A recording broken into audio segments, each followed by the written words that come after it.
केरल के मुफ्ती मुस्लियार ने इस्लाम की कौन सी सीख बताकर टलवाई निमिषा प्रिया की फांसी।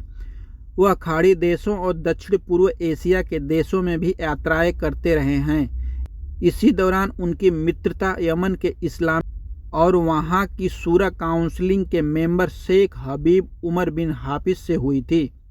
मुस्लियार के दखल पर शेख हबीब उमर बिन हाफिज ने मध्यस्थता की और स्थानीय प्रशासन ने फिलहाल सजाए मौत को टाल दिया है। भारत की नर्स निमिषा प्रिया की सजाए मौत फिलहाल टल गई है।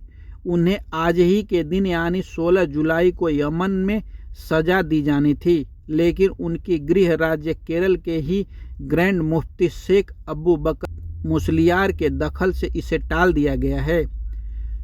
अब निमिषा प्रिया के वकील और उनके परिजनों को कुछ वक्त मिलेगा ताकि वे मृतक तलाल आब्दो मेहदी के परिजनों से ब्लड मनी को लेकर डील कर सकें।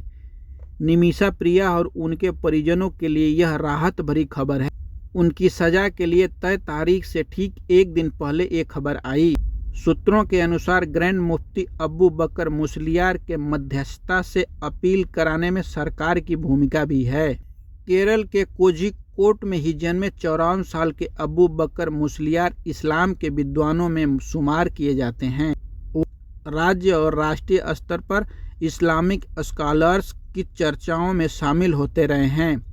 इसके अलावा वह खाड़ी देशों और दक्षिण पूर्व एशिया के देशों में भी यात्राएं करते रहे हैं।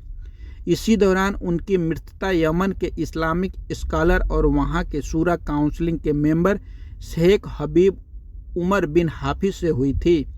मुस्लियार के दखल पर शेख हबीब उमर बिन हाफिज ने मध्यस्थता की और स्थानीय प्रशासन ने फिलहाल सजाए मौत को टाल दिया है। इस मामले में जब अबू बकर मुस्लियार ने दखल देने का फैसला लिया तो उन्होंने इस्लाम की एक ऐसी सीख देते हुए अपने यमनी मित्र से मध्यस्थता की अपील की।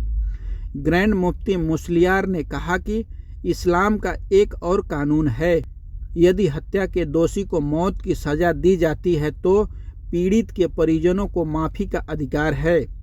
मैं नहीं जानता कि वह कौन सा परिवार है, लेकिन मैं यहाँ से यही अपील करूँगा कि कम से कम उनसे एक बार वार्ता की पहल फिर से की जाए। मेरी यमन के जिम्मेदार विद्वानों से अपील है कि वे दोबारा विचार करें।